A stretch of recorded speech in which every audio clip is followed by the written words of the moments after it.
Long, long ago, in my elementary school years, I began to develop a few interesting fears. Not monsters, not heights, not clowns. Surprised? Do you really wish to know what I truly despised? My teachers, so cruel, lined the shelves with these things. If you had none at home, they'd get you some and say, I pulled a few strings. But why would anyone want just a collection of pages to sit on a shelf and collect dust for ages? I saw no point in practicing something that I couldn't do. While my classmates finished up a book, I was still on page 2. Difficult text and boring stories and pictures dull as could be. Worst of all, I could never find a character with brown skin like me. These things we call books, and this act we call reading, two things I feared and didn't see myself needing. But my interest was sparked by a child called It. As some may say now, that book was lit. It brought sadness and anger and taught empathy. It was challenging and engaging, which is what literature is supposed to be. I found myself flipping and reading ahead, although to avoid nightmares, I didn't read it right before bed. I wish I could say that from that point on, reading was a breeze, that I'd read every day and that I'd do it with ease. However, building interest upon a broken foundation is difficult to do, especially when you've spent 6 years convincing yourself that reading's just not for you. Although some find their niche in a positive turnaround, for others, the damage is done and we're uncertain of the path they'll end up going down.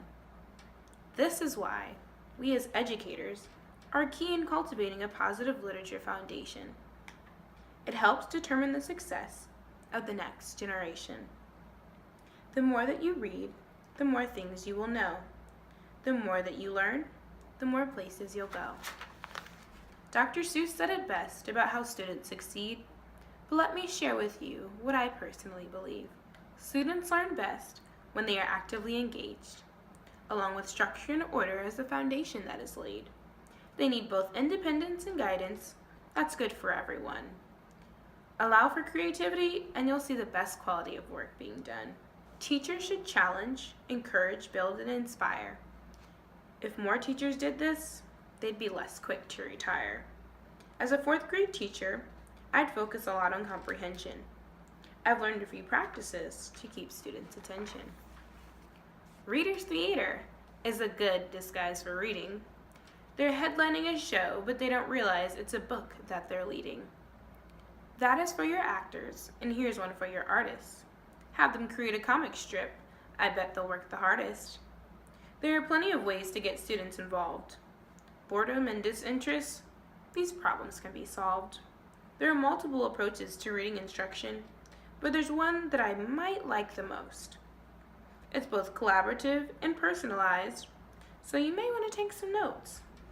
Literature circles is the name of the admirable approach, where students don't just warm the bench, now they are the coach. Students choose the book that they read and discuss it in a group. This way they don't fall behind and they're always in the loop.